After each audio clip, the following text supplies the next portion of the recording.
বন্ধুরা, গত 1 তারিখ পয়লা জানুয়ারি 2025-এ আমাদের দিদার শ্রাদ্ধ ছিল। আর সেই শ্রাদ্ধ অনুষ্ঠানের জন্য কিন্তু ঠাকুরমশাই এখানে বসে গেছে। আর ছাদে কিন্তু আমার শ্বশুরমশাই শ্রাদ্ধের জন্য বসে পড়েছে। যেহেতু আমার দিদা শাশুড়ির কোনো ছেলে ছিল না, সেই কারণে জামাইকেই সব কাজ করতে হলো। তো এইখানে কিন্তু পুরোহিত মশাই মন্ত্র পড়ছেন, আর শ্বশুরমশাই কিন্তু শ্রাদ্ধতে বসে আছেন। আর এইদিকে কিন্তু দেখতেই পাচ্ছ, যেহেতু শ্রাদ্ধ, সেই কারণে কিন্তু বাড়িতে অনেক লোকজন এসেছে। এখানে আমার শাশুড়ি, আমার মেয়ে, বউ, আর এখানে দুটো বৌদি, দাদা বসে আছে। আর এই দিনটা কিন্তু খুব ঠান্ডা। আজকের দিনটা কিন্তু প্রচণ্ডই ঠান্ডা পড়েছে। এখানে রৌদ্র ওঠেনি আর হাওয়া বইছে। এদিকে কিন্তু পুরোহিত মশাই দিয়ে দিল শ্রাদ্ধের পর যে গরুকে কিছু খাওয়াতে হবে। এই চাল কলাগুলো গরুকে খাওয়াতে হবে। সেই কারণে কিন্তু আমরা বেরিয়ে পড়লাম যে গরু কোথায় আছে। যেহেতু শহরের মধ্যে গরু পাওয়া যায় না খুব সহজে, তবু আমরা ঘুরে ঘুরে দেখছি যে আশেপাশে যদি কোনো গরু পাই। তো এদিকে ঘুরতে ঘুরতে কিন্তু আমরা একটা গরু দেখতে পেয়ে গেলাম। তো আমরা সেটাকেই গিয়ে এটা দেওয়ার চেষ্টা করলাম, দেখা যাক খায় কি না। তো আমার শ্বশুরমশাই কিন্তু দেখতেই পাচ্ছ, গরুকে খাওয়ানোর জন্য কিন্তু সামনে এগিয়ে গেল। আর গরুটাও কিন্তু দাঁড়িয়ে ছিল, সামনে পেয়ে গেলাম খুব তাড়াতাড়ি। তা আমি ভাবলাম মনে হয় গরুটাও খাবে না, শহরের গরু হয়তো খেতে চাইবে না। এখানে কিন্তু গরু কিন্তু দেখো এই যে খাচ্ছে, একদম সব খেয়ে নিল, যা ছিল সব কিন্তু খেয়ে নিল। বিষ্ণু দশরথ পৌষে মাসি কৃষ্ণের পক্ষে অমাবস্যাং তীর্থ ওং ইতি গন্ধপুষ্পে মাধা শক্তে নমঃ। ওং ইতি গন্ধপুষ্পে ওং পৃথিবী নমঃ। ইতি গন্ধপুষ্পে ওং গণেশায় নমঃ। ওং ইতি গন্ধপুষ্পে ওং আদিত্য। নিশ্চয়াত্মিকা বুদ্ধি হয় না, ব্যবসায়াত্মিকা বুদ্ধি না হয়, তার মধ্যে নিষ্কাম ভাব অর্থাৎ কর্তব্য পরায়ণতা আসে না। শ্রী বিষ্ণু পুণ্ডরীকাক্ষং প্রণাতু বাহাদুর বিষ্ণু বিষ্ণুর নম ওদ্দ। এই যে এখানে আমার দিদা, এই যে, আর এদিকে আছে এই যে একটা বৌদি। বৌদি তাকাও, তখন না দুঃখের বিষয় ভিডিও হয়নি, তখন ভিডিওটা না হয়নি, ওই জন্য আবার প্রথম থেকে। এই বৌদি তাকাও, তাকাতেই হবে, বাড়ি সব করছে, কাউকে দেখাচ্ছি না। এটা পরে ছাড়বো। এই যে বেগুন ভাজা হচ্ছে শাকের জন্য, এই যে বৌদি এটা পিঠা করছে, ওই জন্য তাকাবে না। আমার সব সাজাইতে হবে না, না সাজানোর পরে করতে হবে দিদি। এই যে এলো পাঁচ ভাজা, না সবকিছুই কিভাবে সাজা গেছে দেখাবো না। আর এই দেখো এগুলো ছোট ছোট পিঠা, গোকুল পিঠা বলছে। আর এই যে মাছ, এই যে বৌদির হয়ে গেছে, এবার তাকাবে, তাকাও না, এই যে তাকিয়েছে।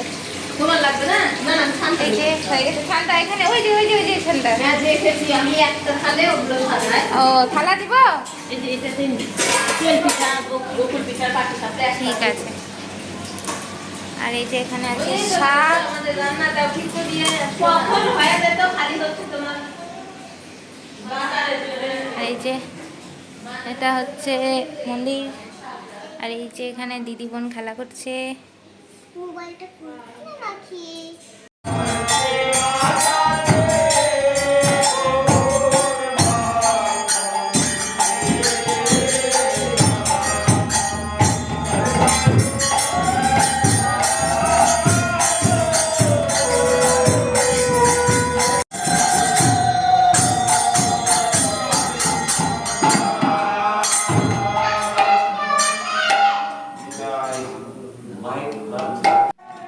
বন্ধুরা, ওইদিকে কীর্তন চলছে, আর এইদিকে কিন্তু সারা বাটিতে কিন্তু সব কিছু সাজিয়ে নেওয়া হচ্ছে। কারণ আজকে দেওয়া হবে, আজকে যেহেতু শ্রাদ্ধ হয়েছে, আর সেই কারণে কিন্তু আজকে মৎস্যমুখীও হবে। আর আজকে কিন্তু দিদাকে খাবার দিতে যেতে হবে নদীর ধারে, এটাই আমাদের নিয়ম। আর সেই নিয়মটা পালন করার জন্যই কিন্তু বিভিন্ন ধরনের পদ কিন্তু রান্না করা হয়েছে। যে মারা যায় তার যে জিনিসগুলো খেতে খুব বেশি ভালো লাগতো, সেই জিনিসগুলোই কিন্তু এখানে রান্না করা হয়। আর সেটাই কিন্তু রান্না করা হয়েছে। আর যেটা কিন্তু একটা মাটির সাদা বাটিতে করে সাজিয়ে মাথায় করে কথা না বলে নিয়ে যেতে হবে। তো এখানে কাছাকাছি নদী রয়েছে, সে কারণে নদীর ধারে গিয়েই এটা দিয়ে আসতে হবে। আর কারো বাড়ির কাছে যদি নদী না থাকে, সে পুকুর বা কোনো জলাশয়ের ধারে ধারে গিয়েও এটা দিয়ে আসতে পারে। তো আমাদের এখানে নদী রয়েছে, সে কারণে নদীর কাছে গিয়ে এটা দিয়ে আসবে। আর দিতে যাওয়ার সময় কিন্তু কথা বলা যাবে না, আর দেওয়ার পরে কিন্তু আর ঘুরে তাকানো যাবে না যে সেখানে কী হচ্ছে না হচ্ছে। এটাই নিয়ম চলে আসছে আমাদের এখানে। এই নিয়মটাই কিন্তু পালন হবে। তো দেখো খুব সুন্দর করে কিন্তু সারা বাড়িটা সাজানো হয়েছে।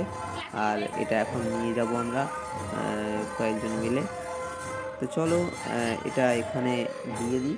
তারপরে যা হলো সব কিছু হওয়ার পরে কিন্তু এর পরের দিন আমাদের শ্রাদ্ধের খাওয়া দাওয়া আছে, এবং সেটাই হবে, সেটাই তোমরা দেখতে পাবে। চলো এটা দিয়ে আসি। এই যে দেখো, হ্যাঁ খুবই কিউট আলু পেয়ে গেছে আমার মেয়ে, এই দেখো। আর এই যে আজকে দিদার কাজ, তো সেই জন্য সব বাজারপাতি এগুলো বুধবারে খাওয়া দাওয়া সেই জন্য করা হয়েছে। আর এগুলো সব কাজের জিনিসপত্র।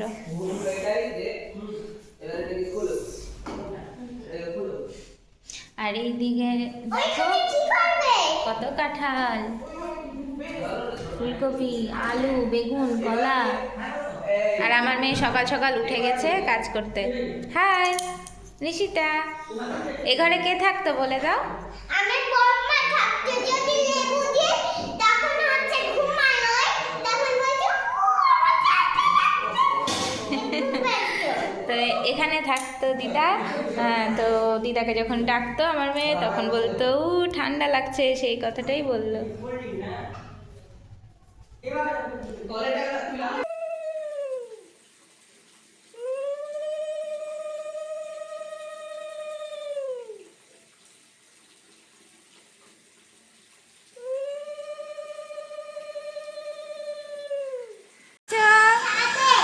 এদিকে তাকাও একবার, কি আছে ছাদে? হ্যাঁ আমার বম্মা মারা গেছে ওই জন্য হচ্ছে চাঁদা ওগুলো সাজাচ্ছে।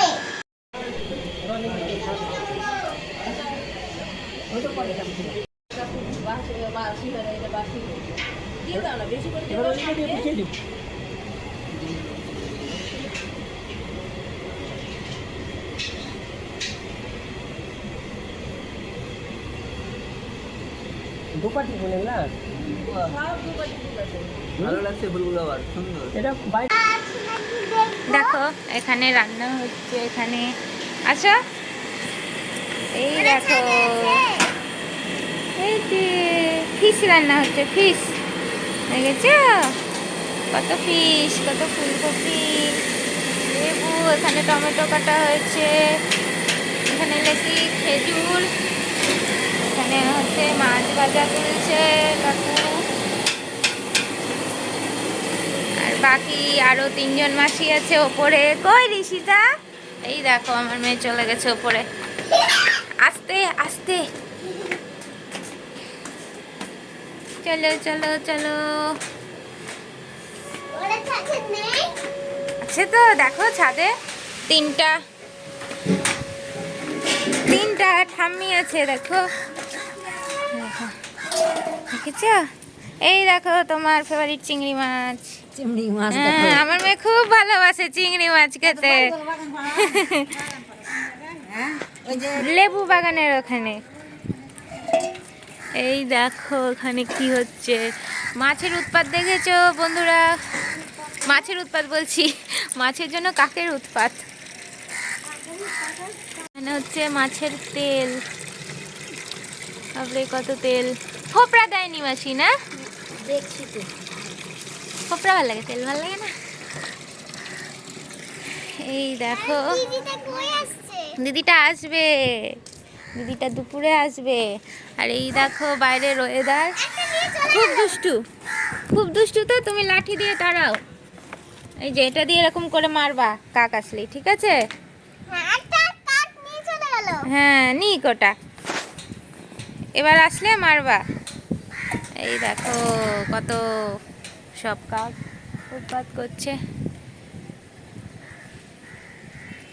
বন্ধুরা রান্নাবান্না কমপ্লিট হয়ে গেছিলো, আর এদিকে আত্মীয় স্বজনরা কিন্তু খেতে বসে গেছে।